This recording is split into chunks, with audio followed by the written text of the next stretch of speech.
বর্তমান প্রেক্ষাপটে চাকরির বাজার, পড়াশোনার মান, ভবিষ্যৎ চিন্তাভাবনার উপর জাতীয় বিশ্ববিদ্যালয়ের অধীনে সেরা 10টা সাবজেক্ট নিয়ে আজকে আমরা আলোচনা করব।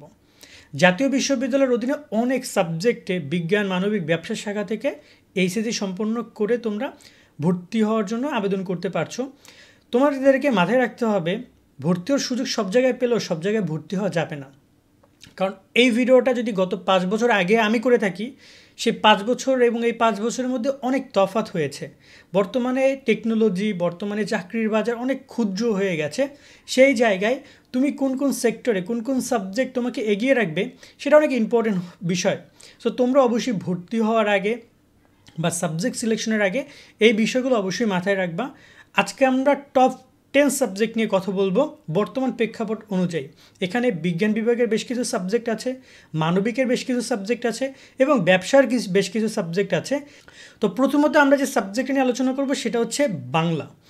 বাংলা বিজ্ঞান, মানবিক, ব্যবসা শাখা সবার জন্য অনেক গুরুত্বপূর্ণ।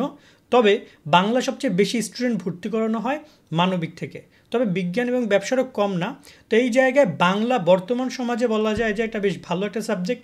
এটার ফিউচার নিয়ে যদি কথা বলি, বেশিরভাগ চাকরির ক্ষেত্রটা চলে যায় যারা কিনা বাংলায় টিচার হতে চায় এবং বিভিন্ন সরকারি চাকরিগুলোতে যাদের আগ্রহ রয়েছে তারা বাংলা ব্যাকগ্রাউন্ডের হয়ে থাকে। তাছাড়া যদি তোমার বাংলা সাবজেক্ট অর্থাৎ বাংলার ইতিহাস, এই ভাষা সম্পর্কে তোমার আলাদা একটা আগ্রহ থেকে থাকে তাহলেও তুমি বাংলা নিয়ে পড়তে পারো। তার সাথে এখানে প্রাইভেট চাকরিগুলো তো অ্যাভেলেবেল। সরকারি চাকরি, বিসিএস ক্যাডার বা বিসিএসে যে জবগুলো, সেগুলো বেশ বড় একটা অবদান বাংলা থেকে আমরা দেখতে পাই। এবং এখানে জানিয়ে রাখতে চাই যে তুমি যখন বাংলা পড়বা তখন তুমি অবশ্যই বিসিএস বা সরকারি চাকরির বড় একটা প্রস্তুতি তুমি এই স্নাতক পর্যায়ে সম্পন্ন করতে পারবা। সেকেন্ড আমরা যে সাবজেক্ট নিয়ে আলোচনা করব সেটা হচ্ছে ইংরেজি। বাংলার পাশাপাশি ইংরেজি একটা ল্যাঙ্গুয়েজ হতে পারে।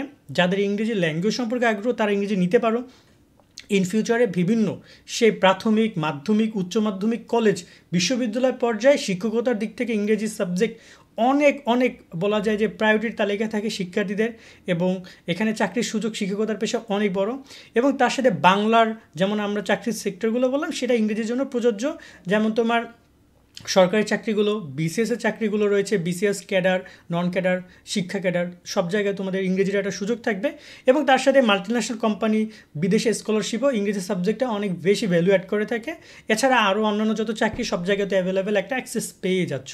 সো এই দুইটা টপ লেভেলের সাবজেক্ট। এবং এখানেও বাংলার মতো করে মানবিকের শিক্ষার্থীরা ইংরেজিতে বেশি ভর্তির সুযোগ পাবে, তবে বিজ্ঞান এবং ব্যবসা শাখার শিক্ষার্থীরাও কম সুযোগ পায় না। আসন অনুযায়ী তাদের সংখ্যাটা 20% বা এরকমের হয়ে থাকে। এবার আমরা কথা বলবো বিজ্ঞানের গুরুত্বপূর্ণ 3টা সাবজেক্ট নিয়ে। প্রথমে আলোচনা করি গণিত। গণিতের কথাটা কেন বারবার রাখা?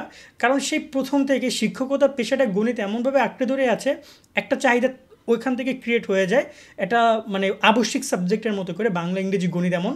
তো এখানে শিক্ষকতার পেশায় ভবিষ্যৎ ক্যারিয়ারের কথা যদি ভাবি, অবশ্যই গণিত অনেক কার্যকরী একটা সাবজেক্ট এবং অনেক ব্যয়বহুল একটা সাবজেক্ট, অনেক পড়াশোনার চাপ সহ্য করা একটা সাবজেক্ট। সবাই গণিত কমপ্লিট করে একটা টপ লেভেলের রেজাল্ট নিয়ে অনার্স মাস্টার্স শেষ করতে পারে না। সো এই জায়গায় গণিত একটা কঠিন সাবজেক্ট, বরাবর গণিত একটা ভালো সাবজেক্ট। এবং গণিতের ফিউচার ওই মানবিক এবং বাংলা এবং ইংরেজির মতো করে তোমার এখানে বিশেষ ক্যাটাগরি সেক্টরগুলোতে রয়েছে। তবে এছাড়া এক্সট্রা একটা সেক্টর যুক্ত হবে তার সাথে, পরিসংখ্যানিক বা গবেষণার দিক থেকে গণিত সাবজেক্টটা অনেক সময় অনেক হেল্প করে থাকে। সেই জায়গায় আরও যে বিজ্ঞানের সাবজেক্টগুলো রয়েছে, ফিজিক্স, কেমিস্ট্রি, আরও বেশ অনেক সাবজেক্ট আছে, সেখান থেকেও তোমার গণিত সাবজেক্ট একটু এগিয়ে রয়েছে বলে আমার কাছে মনে হয়। বাট ফিজিক্স, কেমিস্ট্রি যে কম তা কিন্তু না। সেই রুট লেভেল থেকে গণিতের একটা চাহিদা রয়েছে, সেক্ষেত্রে গণিত অন্যান্য সাবজেক্ট থেকে একটু এগিয়ে থাকবে। কারণ যখন ফিজিক্স, কেমিস্ট্রির কথা আসে তখন কিন্তু সেটা শুরু হয় ক্লাস 9-10 থেকে শিক্ষকতার দিক থেকে। এবার যদি আমরা কথা বলি 4 নম্বর সাবজেক্ট, সেটা হচ্ছে প্রাণীবিজ্ঞান। প্রাণীবিজ্ঞান এটা দারুণ সাবজেক্ট এবং বলা যায় যে বিজ্ঞান বিভাগের শিক্ষার্থীদের সবচেয়ে বেশি চাহিদা থেকে থাকে এই প্রাণীবিজ্ঞানে। সেক্ষেত্রে অবশ্যই প্রাণীবিজ্ঞানের চাহিদা রয়েছে এবং বিসিএস ক্যাডার, সরকারি চাকরি তো প্রাণীবিজ্ঞানের সুযোগ সুবিধা রয়েছে। এছাড়া তোমরা তো স্পেসিফিক কিছু সাবজেক্ট ভিত্তিক তোমরা নিয়োগ পাবা ভালো ভালো চাকরির ক্ষেত্রে, আবার সরকারি নিয়োগও রয়েছে, আবার তুমি ওভারঅল যে কোনো জায়গায় আবেদন করতেও পারবা। তবে এটাও গণিতের মতো করে একটা কঠিন সাবজেক্ট, খুব ইজিলি তুমি এখান থেকে বের হয়ে ভালো রেজাল্ট করা সম্ভব না। পড়াশোনার মধ্যে থাকতে হবে এবং তার মানও অনেক ভালো, যেটার যত কষ্ট তার মান তত ভালো। আরেকটা সাবজেক্ট প্রাণীবিজ্ঞানের বড় ভাই বা ছোটো ভাই যেটাই বলো না কেন, উদ্ভিদ বিজ্ঞান। এটাও বিজ্ঞান বিভাগে একটা দারুণ সাবজেক্ট এবং এটারও এই প্রাণীবিজ্ঞানের মতো করে ক্যারিয়ার বা ফিউচার, তবে স্পেসিফিক কিছু ফিল্ডে এদের সুযোগ সুবিধা রয়েছে এবং বিজ্ঞান বিভাগের শিক্ষার্থীদের পছন্দের তালিকা আশা করি সবসময়ের জন্য এইগুলো থাকে। তবে এই যে আমি সাবজেক্টগুলোর কথা বললাম আমাদের 3, 4, 5 নম্বরে, গণিত, প্রাণীবিজ্ঞান এবং উদ্ভিদ বিজ্ঞান, এই 3টা সাবজেক্টই শুধু বিজ্ঞান বিভাগের। এখানে কোনো মানবিক শিক্ষার্থীরা অ্যাপ্লাই করতে পারবে না, ব্যবসা শিক্ষার্থীরা অ্যাপ্লাই করতে পারবে না। 6 নম্বর সাবজেক্ট আমি শুরু করছি ব্যবসা বিভাগের শিক্ষার্থীদের জন্য, সেটা হচ্ছে 6 নম্বর অ্যাকাউন্টিং। হিসাব বিজ্ঞান ব্যবসা শাখা শিক্ষার্থীদের জন্য গুরুত্বপূর্ণ সাবজেক্ট। এখানে মানবিকের শিক্ষার্থীরা, বিজ্ঞান বিভাগের শিক্ষার্থীরা আসতে পারো, তবে না আসা একদম ভালো হবে, আসার দরকারই নেই, কারণ এখানে হিউজ ম্যাথ আছে। ফার্স্ট ইয়ারে 2 দিনে ম্যাথ পাবা, সেকেন্ড ইয়ারে ম্যাথ পাবা, এত অঙ্ক তোমরা এর আগে যেহেতু তোমাদের ব্যাকগ্রাউন্ড অ্যাকাউন্টিং ছিল না, তো এখন হুট করে এসে তুমি মনে হয় না এখানে ভালোটা রেজাল্ট তুমি করতে পারবা। তো তুমি যেমন তেমন রেজাল্ট করার থেকে একটা খারাপ সাবজেক্ট নিয়ে ভালো রেজাল্ট করো, তার থেকে এই সাবজেক্ট নেওয়ার কোনো দরকার নেই। শুধুমাত্র ব্যবসা শিক্ষার্থীকে আমি রিকমেন্ড করবো যারা বাণিজ্য বিভাগে রয়েছে। হিসাব বিজ্ঞান দারুণ একটা সাবজেক্ট, এসএসসি থেকে শুরু করে ক্লাস 9, 10, এরপরে কলেজ পর্যায়ে, বিশ্ববিদ্যালয় পর্যায়ে শিক্ষকতার একটা বেশ চাহিদা রয়েছে।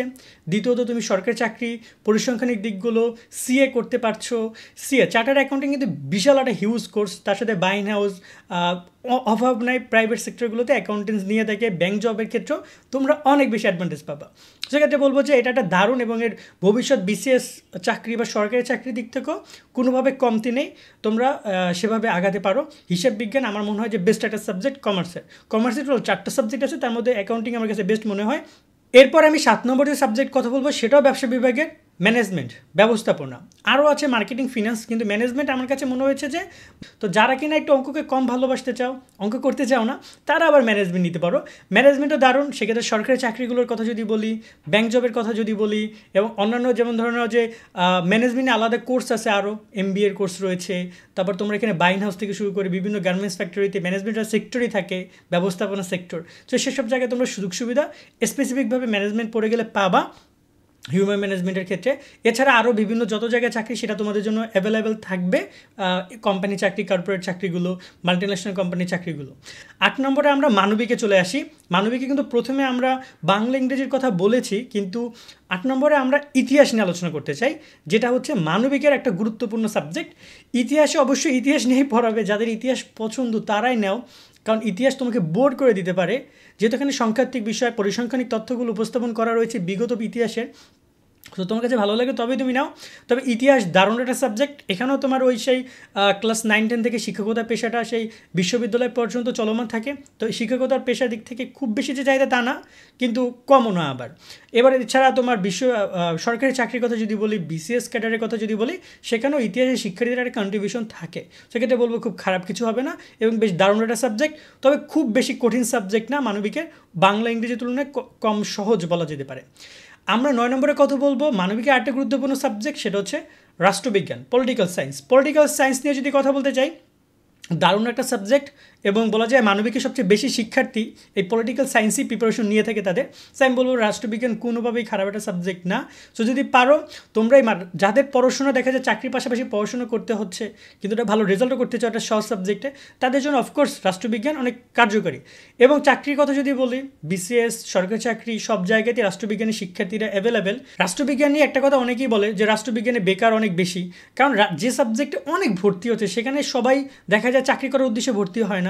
অনেকেই দেখা যায় যে তার বাবা মা বিয়ে দিতে পারছে না, তাই রাষ্ট্রবিজ্ঞান পড়াচ্ছে যেন মেয়ে পাশ করে তাকে একটা বিয়ে দেওয়া যায়, ছেলে যেন একটা গ্রাজুয়েট হয় সেজন্য একটা মেয়েকে বিয়ে করতে পারে। এ কারণে অনেকে রাষ্ট্রবিজ্ঞান নেয়, বাট বাস্তবিক অর্থে রাষ্ট্রবিজ্ঞান কিন্তু খারাপ একটা সাবজেক্ট না, তোমরা নিতে পারো।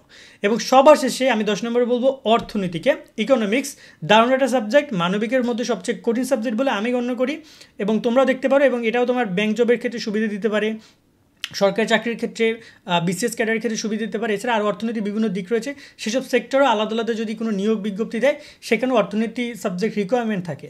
সেক্ষেত্রে ওই সব জায়গাও খুবই খারাপ হবে না এবং চাকরির বাজার ইনশাল্লাহ ভবিষ্যতে ভালো হবে। তো আমি ওভারঅল আশা করি তোমাদেরকে 10টা সাবজেক্ট নিয়ে জানাতে পেরেছি।